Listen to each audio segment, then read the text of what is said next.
భగవద్గీతే భవద్వేషిణి. ప్రియ భగవద్బంధువులారా,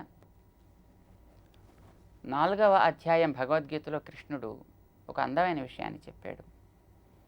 కర్మయోగాన్ని చేయాల్సిన రీతిలో కనుక చేసినట్టయితే మధ్యలో జ్ఞానయోగంలోకి వెళ్ళక్కర లేకుండానే నేరుగా అది వీడికి సిద్ధిని కలిగిస్తుంది. అంటే కర్మయోగం, దాంట్లోంచి జ్ఞానయోగం, ఆ తర్వాత వీడికి మోక్షం లభించుట అనేటువంటి ప్రశ్న అక్కర్లేదు.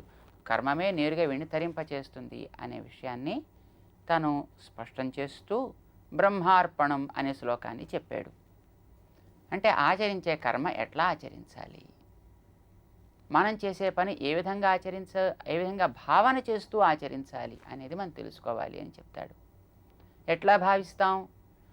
ఎక్కడి నుంచో మనం ఏదో పట్టుకొచ్చాం, దీంట్లో చేరుస్తున్నాం, ఈ చేర్చడం వల్ల మనకి ఏదో ఎవడో చూసి ఫలితం ఇస్తాడు అని భావిస్తాం. కానీ అలా కాదు. చేసే వ్యక్తిలో, వాడే సాధనంలో, దాంట్లో వాడే వస్తువులో, స్వీకరించేటటువంటి అక్కడ ద్రవ్యంలో కూడా మనకి అంతటా నిండి ఉండేటటువంటిది బ్రహ్మము అంటే ఈ విషయం తెలియాలి అని చెప్తాడనమాట. సాధారణంగా బ్రహ్మార్పణం అంటూ అదేదో కృష్ణార్పణంలా ఉంది కనుక ఆహారం తినేటప్పుడు దీన్ని వాడుతూ ఉంటారు. అది మంచిదే. కానీ మనకి శ్రీకృష్ణుడు ఇక్కడ దీనిని ఇది కర్మయోగ ఆచరణ చేసే వ్యక్తి అనుసంధించేటటువంటి విధానం ఇలా అని తను చెప్తాడన్నమాట. వానికి బ్రహ్మ కర్మ సమాధి అని పేరు పెట్టాడు. సమాధి అంటే మనస్సు అని అర్థం. ఎందుకు మనస్సు అంటే సమాధి? సమాధి అంటే ఇలా కూర్చుని చేసేదేదో సమాధి కదా అంటే కాదంటాడు స్వామి. సం ఆ ధి అని విడదీసి సమంతాత్ ఆ అంటే పూర్తిగా, ధీయతే అస్మిన్ దీంట్లో నిలుస్తోంది కనుక తను తెలియవలసినటువంటి విషయాన్ని స్పష్టంగా తెలుసుకుని పూర్తిగా తన లోపల విశ్వసించి నిలుపుకోవడానికి ఆధారమైనటువంటిది మనస్సు. జ్ఞానాన్ని మనస్సులో నిలుపుకోవాలన్నమాట. మనస్సులో ఇతరమైన విషయాలు ఏవైనా ప్రవేశించాయి అంటే ఆ మనస్సులో ఉండే వాటిని కడిగేస్తాయి. అవి నుండి మనస్సుని చంచలంగా చేస్తుంటాయి, వాటివి పరిగెట్టేట్టు చేస్తాయి. అలాంటివి ప్రపంచంలో కోకొల్లలుగా ఉన్నాయి. వాటి అన్నిటి వైపు మనస్సు వెళ్ళి వీడు చెదిరిపోకుండా ఉండాలి అంటే వీడు ఆ మనస్సులో ఏకమైనటువంటి స్థిరమైనటువంటి విషయం ఏదో నిలబెట్టాలి. అలాంటిది ఒకటి, అది ఆత్మ కానీ పరమాత్మ కానీ వీటిని నిలబెట్టాలి. లేదు పరమాత్మతో చేరి ఉండే ఆత్మ, ఆత్మని నిలిపి ఉండేటువంటి పరమాత్మ ఇందులో నిలవాలి. ఆ నిలిచేటప్పుడు ఈ మనస్సు లోపల పూర్తిగా నిలవాలి. అది మనస్సులో స్థిరంగా నిలిచి ఉండాలి. అలా నిలిచి లోపల జ్ఞానాన్ని నింపుకొని ఉండేటటువంటి ఆ మనస్సుకి సమాధి అని పేరు పెట్టారు. ఈ సమాధి స్థితి వీడికి ఏర్పడాలి. ఇది లోపల ఏర్పడాల్సింది తప్ప బయట ఏర్పడాల్సింది కాదు. బయట చేతులు బిగించేసుకొని కాళ్ళు బిగించేసి కళ్ళు ముక్కు ముత్తి బిగించేసి కూర్చోవడాన్ని సమాధి అని అనరు. అది ఏదైనా ఒక రకమైనటువంటి ప్రాక్టీస్ అయితే అవ్వచ్చు. కానీ సమాధి అనేది లోపల మనసులో ఏర్పడవలసినది కనుక అది లోపల ఏర్పడి వీడు బయట శరీరంతో ఏం చేస్తున్నప్పటికీ కూడా అది వీడికి ఏం ప్రమాదం కలిగించదు అని కృష్ణుడు మనకి వివరించాడు గతంలో ఉండేటువంటి అనేక శ్లోకాల్లో.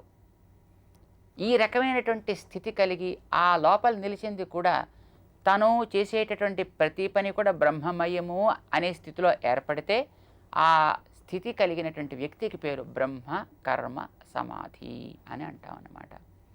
అలాంటి వ్యక్తి ఎప్పుడు కూడా ఏదైతే బ్రహ్మము అని తాను అనుకున్నాడో దాన్ని తప్పకుండా పొంది తీరుతాడు. ఎందుకోసం అంటే వీడు ఎక్కడికో వెళ్ళి బ్రహ్మభావన చేయాల్సిన అవసరం లేదు. వీడు ఎక్కడుంటే అక్కడే బ్రహ్మభావన చేస్తుంటాడు. ఏ వస్తువుతో వీడు ప్రవర్తిస్తున్నా ఆ వస్తువుని బ్రహ్మమయంగానే చూస్తాడు. ప్రపంచంలో బ్రహ్మాత్మకం కానిదంటూ ఒక వస్తువు ఉంటే కదా. ఇందుగలడు అందులేడని సందేహము లేదు అనంటూ ప్రహ్లాదుడు ఎట్లాగైతే పరమాత్మని గురించి శ్రీహరి గురించి వివరించాడో అట్లాగే ప్రపంచంలో ప్రతి వస్తువులోనూ పరమాత్మ నిండి ఉన్నాడు. పరమాత్మతో పాటు జీవుడు కూడా, జీవులు అనేక మంది ఆయా పేర్లు ఆయా రూపములు కర్మతోటి ఏర్పరచుకొని వీళ్ళు ఉన్నారు. అది లేనటువంటి చోటే లేదు. సాంఖ్యము అని ఒక శాస్త్రం. ఆ సాంఖ్య శాస్త్రంలో రెంటినే వాళ్ళు మొట్టమొదటి అంగీకరించారు. ఒకటి ప్రకృతి, రెండు జీవుడు అని. అన్ని పనులు ప్రకృతే చేసేసుకుంటూ ఉంటుంది అని అంటారు వాడు. జీవుడు మాత్రం ఉండకపోతే ప్రకృతి పంచేది కనుక జీవుడు ఊరికనే ఇంట్లో అన్ని సంపాదించుకుని భార్య వస్తుంటే ఉండకపోతే బాగుండదు కదా అని ఒక భర్త గారు కూడా ఆ ఇంట్లో ఉన్నట్టు అని అంటూ ఉంటారనమాట. అంటే వాడు ఉద్యోగం చేయడానికి డబ్బులు సంపాదించడానికి మరి దేనికి పనికిరాడు వాడు. ఇంట్లో భర్తగా అని పేరు పెట్టుకు ఉండడానికి మాత్రం పనికొస్తాడు. కాబట్టి అప్రయోజక భర్త అని అంటారన్నమాట. అలాగే అప్రయోజక భర్తలాగా జీవుడు మాత్రం ఉంటాడు. ఈ ప్రకృతి అంతా మొత్తం ప్రకృతి కర్త్రి, ఇది అన్ని రకాల పనులు చేసుకుంటూ ఉంటుంది అని వాళ్ళు మొదట చెప్పి ఆ జీవుని యొక్క ఉనికికి వాళ్ళకి ఆధారం దొరక్కపోవడంతో ఈశ్వరుణ్ణి వాళ్ళు కూడా అంగీకరించాల్సి వచ్చింది. సాంఖ్యశాస్త్రం అటువంటి నిరీశ్వర సాంఖ్యం అని ఆరంభమై అది క్రమంగా కొంచెం పరిణామం చెంది శేశ్వర సాంఖ్యంగా అది రూపుదిద్దుకొని దాంట్లో ఈశ్వరుని కూడా అంగీకరించడం ప్రారంభిస్తారన్నమాట. వాళ్ళు ఈ ప్రకృతి అంతా కూడా బ్రహ్మ లేకుండానే ఉంటుంది అంటారు. అబ్రహ్మాత్మకం ప్రకృతి అంటారన్నమాట వాళ్ళు. కానీ వేదాంతులు దాన్ని అంగీకరించరు. ప్రకృతి అంతా కూడా బ్రహ్మాత్మకము కానిది అంటూ ఏది ఉండదు. మనకి ఉపనిషత్తులు దాన్ని నిర్ణయం చేస్తాయన్నమాట. అంతటా భగవంతుడు నిండి ఉంటాడని. ఆ నిండి ఉంటాడని మనం అనుసంధానం చేయడం ఎట్లా చేయాలి? దాన్ని మనకి శ్రీకృష్ణ పరమాత్మ భగవద్గీతలో 24వ శ్లోకం 4వ అధ్యాయంలో నిరూపిస్తున్నాడు. ఎట్లా అంటే ఎవడైనా ఒకడు ఏ పని చేస్తున్నా సాధనము, ఆ సాధనంతో పాటు వాడేంటి వస్తువులు, చేసే వ్యక్తి, స్వీకరించే వ్యక్తి ఇందరూ ఉంటారు. ఇందరూ కూడా ప్రకృతి పరిణామాలతో ఏర్పడ్డ శరీరాలు కలిగిన వాళ్లే. ఆ లోపల జీవుళ్ళుగా తామున్న వాళ్లే. ఆ జీవుడు వెనక నడిపేండి ఈశ్వరుడు పరమాత్మ కూడా ఉన్నాడు కనుక ఈ ఉన్నాడని గుర్తిస్తే సరిపోయాయి. అది నీకు పైకి కదులుతూ కనిపించవచ్చు, కదలనిదిగా నీకు కనిపించవచ్చు, కానీ అందులో అది ఉన్నాడు అని జ్ఞాపకం పెట్టుకో అని. ఇది వైదికమైనటువంటి శాస్త్రం కనుక వైదికులు చేసే ఒక ఆచరణను మనకి శ్రీకృష్ణుడు చూపించాడు. ఏమిటది అంటే హోమం చేయడం. ఒక కుండం కడతారు, దాంట్లో అగ్నిని తయారు చేస్తారు, ఏదో ఒక శృక్స్రువాలు తీసుకొస్తారు, నేతిని తెచ్చి దాంట్లో పోస్తారు.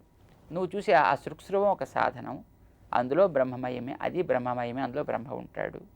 అగ్నిహోత్రం బ్రహ్మమయమే, ఆజ్యము బ్రహ్మమయమే, పోసేవాడు బ్రహ్మమయమే. దీన్ని ఏ దేవతను ఉద్దేశించి అయితే చేస్తున్నాడో అతడు బ్రహ్మమయమే కనుక సర్వము బ్రహ్మమయమే అని కనుక వీడు భావించగలిగితే వీడు తప్పకుండా బ్రహ్మస్వరూపాన్ని వీడు పొందుతాడు. అంటే కర్మబంధం లేని స్థితిని వీడు కూడా పొందుతాడు అని మనకి చెప్పాడు. మరి ఇప్పుడు అర్జునుడు అక్కడ యుద్ధం కదా చేసేది, అప్పుడేం భావించాలి? అప్పుడైనా అంతే. అక్కడ యజ్ఞం చేసేటప్పుడు ఒక సాధనంగా ఎట్లాగైతే ఒక గరిటెంతను తీసుకుంటాడో అలాగే యుద్ధం చేసేటువంటి వ్యక్తి చేతిలో ఒక ధనుర్బాణాలని తీసుకుంటాడు. అవి అక్కడ బ్రహ్మార్పణములు అవుతాయి. అవి బ్రహ్మమయములే. అవి ఎవరిని గురించి తాను ఉపయోగిస్తున్నాడు? అక్కడ అగ్నిహోత్రంలో వ్రేలుస్తున్నట్టుగా అక్కడ ఎదురుకుండా ఉంటే ప్రతి యోద్ధ ఎవడైతే ఉంటాడో వాడేందుకు ప్రయోగిస్తాడు. ఆ ప్రయోగించేటప్పుడు ఏదో ఒక ఆజ్యం లాంటిది వాడినట్టే వీడు అస్త్రంతో పాటు ఒక మంత్రాలు లాంటి వాటిని వీడు వాడుతూ ఉంటాడు.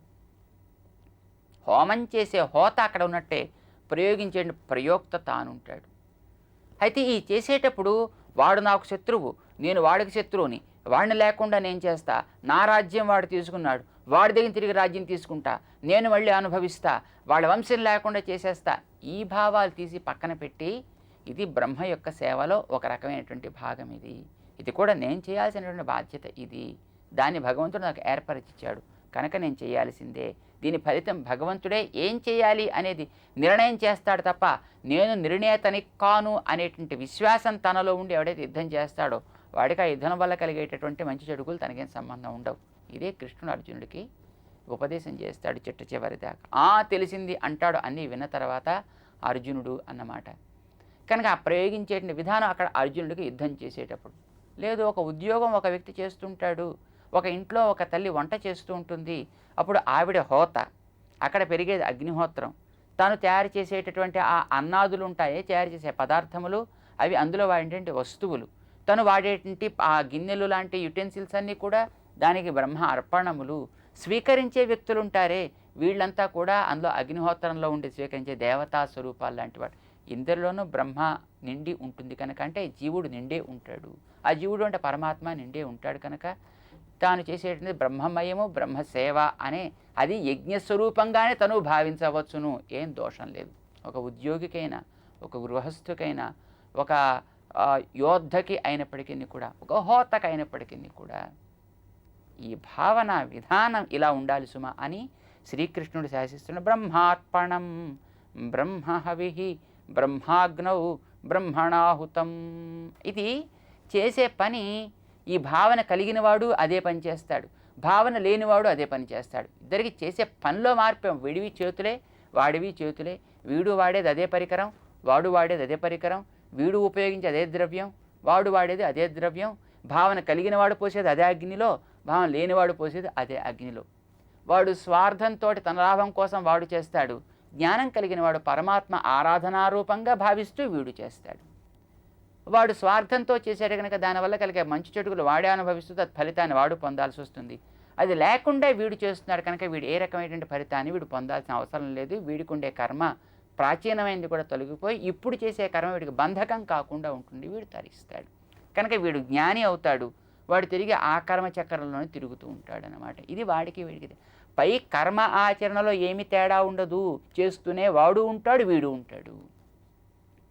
కానీ పర్యవసానం మనకు అదృష్టం, అది మన కంటికి కనిపించేది కాదు కనుక మనకి కృష్ణుడు దాన్ని చెప్పాల్సి వస్తుంది. బ్రహ్మైవతే న గంతవ్యం, వాడు బ్రహ్మనే బ్రహ్మమయమే, వాడు బ్రహ్మని పొందుతాడు అని మనకి స్పష్టం చేస్తున్నాడు. అంటే వాడు కూడా నిరతిశయ ఆనంద స్వరూపమైనటువంటి ఆత్మసాక్షాత్కారాన్ని వాడు పొందుతాడు. ఆత్మసాక్షాత్కారాన్ని పొందడం అంటే ఏమిటో మళ్ళీ మనకి తెలియాలి. వీడు పరమాత్మకి చెందిన వాడయ్యుండి ఇక ఏ కర్మబంధానికి వెళ్ళనివ్వకుండా కాపాడుకునేటువంటి పరమాత్మ యొక్క రక్షణలో వీడు ఉంటాడు అని అర్థం. వీడేం పెద్ద స్వతంత్రంగా వెళ్ళిపోయి కూర్చుంటాడని అర్థం కాదు. అప్పుడు వెనకాల పరమాత్మ యొక్క దృష్టిలోంచి ఎన్నడూ వీడు జారడు. మరి మనకు అప్పుడప్పుడు అహంకారం పెరిగిపోతూ ఉంటుంది, స్వార్థం కలిగిపోతూ ఉంటుంది, కామం కలిగిపోతూ ఉంటుంది, క్రోధం ఏర్పడిపోతూ ఉంటుంది, అసూయ, ఈర్ష్య, ద్వేషము, పగ, ఇవి ఆ పరమాత్మ నుంచి మళ్ళీ మనం దూరం చేసేస్తూ ఉంటాయి అన్నమాట. వాడికి ఆ జ్ఞానం ఉండటం చేత వాడు వాటిలోంచి వీడు కిందకి పడే ప్రశ్న లేదు, వాడు బ్రహ్మ స్వరూపాన్నే వాడు పొందుతాడు అని మనకి స్పష్టంగా శ్రీకృష్ణుడు చెప్పాడు. ఇది అకర్మ భాగము, కర్మలో చేరి ఉండేది అని. ఇంతవరకు కర్మ చేసేటప్పుడు అకర్మగా ఎట్లా మార్చడమో చెప్పి ఇకపైన చేయవలసిన కర్మలో ఉండే వివిధములైనటువంటి తేడాలు ఏమిటి, ఎన్ని రకాల కర్మలు ఉంటాయి అనే విషయాన్ని అంటే ఈ 4 విషయాలు 4వ అధ్యాయం చెప్పదలుచుకున్నాడు. అందులో ఇంతవరకు 2 విషయాలను తను చెప్పాడు. ఇక 3వ విషయమైనటువంటి కర్మల్లో ఉండే తేడాల గురించి వివరించడం ప్రారంభిస్తాడు. దైవమేవాపరే యజ్ఞం యోగినః పర్యుపాసతే బ్రహ్మాజ్ఞావపరే యజ్ఞం యజ్ఞేనైవోపజుహ్వతి. దాని గురించి స్పష్టంగా మనం తెలుసుకునే ప్రయత్నం చేద్దాం. జై శ్రీమన్నారాయణ.